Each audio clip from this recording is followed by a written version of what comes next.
ఎన్ని రోజులు ఉంటాం పాపంలో? ఎన్ని రోజులు బతుకుతామా ఈ లోకంలో మనము? దేవుడు అన్నాడు కదా 9వ కీర్తన 10వ వచనంలో, మనిషి ఆయుష్ కాలము 70 సంవత్సరాలు, అధిక బలం ఉంటే 80 సంవత్సరాలు. అట్టి వయాసము దుఃఖకరము. 80 సంవత్సరాల జీవితం కోసం మనిషికి పంతాలు, పట్టింపులు, పగలు, కక్షలు, క్రోధాలు, అసూయలు, ద్వేషాలు, కుళ్ళు, కుతంత్రాలు, వర్గ విభేదాలు. ఏమన్నా తీసుకుపోతామా తల్లి లోకం నుంచి? తీసుకుపోతామా? ఏమి తీసుకుపోతాం? యోబు అంటాడు, యోబు గారు అంటారు, నా తల్లి కడుపు నుంచి దిగంబరిగా వచ్చాను, దిగంబరిగా వెళ్తాను. మధ్యలో వచ్చే భార్య, పిల్లలు, ఇల్లు, ఆస్తులు, అంతస్తులు, ఉద్యోగాలు, పొలాలు, స్థలాలు, బంగారాలు. పుట్టుకొద్ద మీరు పుట్టినప్పుడు తల్లి కడుపు నుంచి ఎలా వచ్చాము? మనం దిగంబరిగా వచ్చాము.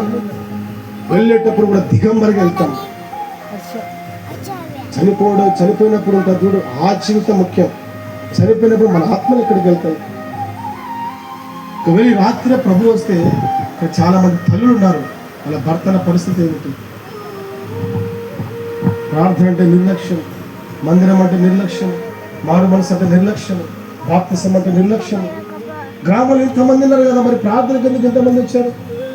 ఏసే రాకడి ఇప్పుడే వస్తే, ఏసే ఏమన్నాడు? నా తండ్రికి తప్ప ఎవరికి తెలియదు అన్నాడు.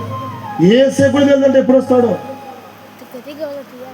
ఈ రాత్రి ప్రభు వస్తే భర్తల పరిస్థితి ఏమిటమ్మా? మీ కుమారుల పరిస్థితి ఏమిటి? ఎవరు వస్తుంది? ప్రార్థన అంటేనే పట్టదు వారికి. వాక్యం ఏమంది? యవన కాలంలో కాడిపోయమని. రాత్రి క్రీస్తు వస్తే పరిస్థితి ఏమిటి? ఎత్తబడే విధంగా ఉన్నామా మన జీవితాలు? ఎత్తబడే విధమైన భక్తి చేస్తున్నామా మనము?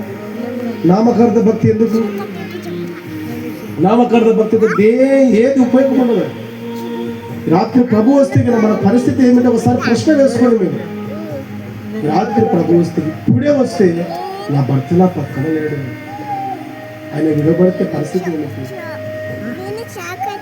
ధనవంతుడు అన్నాడు కదా, విశ్వాసులకు తండ్రి అబ్రహాము చూసి, అబ్రహామా అబ్రహామా లాజరు నొప్పోయా, ఈ యొక్క నరకంలో వేదన చెందుతున్నా, యాతన పడుతున్నా, ఈ యొక్క అగ్నిలో